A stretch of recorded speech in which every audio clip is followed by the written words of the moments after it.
What's up, guys? Welcome to your 26th Android tutorial for the new Boston, again with me, Travis. What we're going to be doing in this tutorial is basically getting our toggle button working. We're also going to introduce what the final, basically making a variable final and what that is in Java.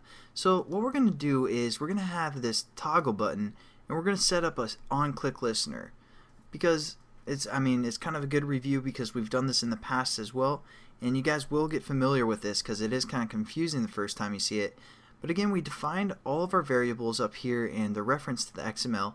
We created a toggle button called passTog, and it's having this yellow error because we aren't using it. So what we're going to do is we're going to set up the onClick listener by typing out the variable name, again within our onCreate bracket, so it'll be the within the second bracket right here.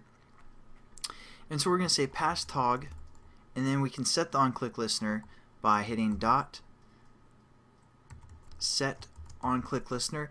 And there's also an option of set check change listener, but I want to use the set onClick listener because later I'm going to introduce something else. So use the set onClick listener, and again we're just going to finish off the bracket right here before we define our onClick listener, just so we don't get confused within all these brackets and all this code that's going on. So again, we don't have an onClick listener, so we're going to say new view dot onClick listener. And you guys will again get familiar with this. It's kind of looking sketchy right now, but all you need to do is click right here and it will set it up for you. And if it didn't, retype it out. It should give you a little help, or Eclipse should give you a little help, and then you just click it and it'll set that up. Otherwise, you guys can kind of look at how this is set up at the moment. And here we go. Every time the the toggle button is pressed, we're going to want to do something within the onClick method. So we're going to go within this bracket, and what we're actually going to do is we're just going to change our edit text from kind of the password setup that we did. Basically right now we set up the edit text to have a password set to true, and that's going to kind of block out whatever we type in, give it those little stars or dots or whatever. So how we're going to do that is we're going to create an if and else statement. So within here we're going to say if, and then we're going to have a bracket. Basically we're going to define something. If this is true, we're going to do whatever is within this new bracket that we just created. Else, meaning that it's false, we're going to do whatever is within this bracket. So there we go. We have a lot of brackets. I'm going to try and keep those all on the screen so you guys can follow along if you get confused. But basically, if you start a new bracket, hit enter, it's going to finish it for you, and then you just do else, new bracket, hit enter again. There we go. We have our thing set up. But what we want to check is if the toggle button is set to true, or if it's turned on. And if it is, we're going to do something. If not, we're going to do something in this else statement. So how we're going to define that is by going referencing our, again, variable passTog, which is our toggle button.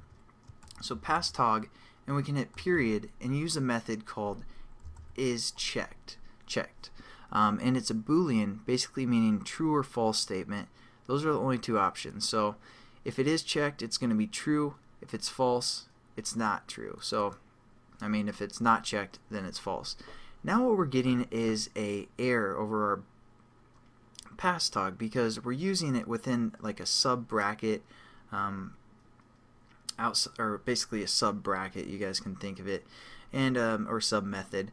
And if we hover over it, gives us a recommendation to change the modifier to the type final. So we're going to click that, and what that does is it adds this modifier called final right before we define what our variable is. Now basically what final means is it's not going to change. Since this toggle button is always going to have this reference bridge over to the XML and not going to change from that reference bridge, we need to say that it's going to be final, because that's never going to change. It's always going to be that reference. So what we can do is say if is toggled. Basically that's the majority of the lesson I want to show you guys, is this if or else. But we're actually going to get into the coding of setting up the input type for the most part, if we want it to be a password type or a regular text, in the next tutorial. So get kind of familiar with this layout. Again, we set the onClick listener and we set up an if or else statement within our onClick method. And we also set this to final because that reference is never going to change, and that will allow us to access that variable within these sub methods as well. So thanks again for watching, guys, and I'll catch you in the next tutorial.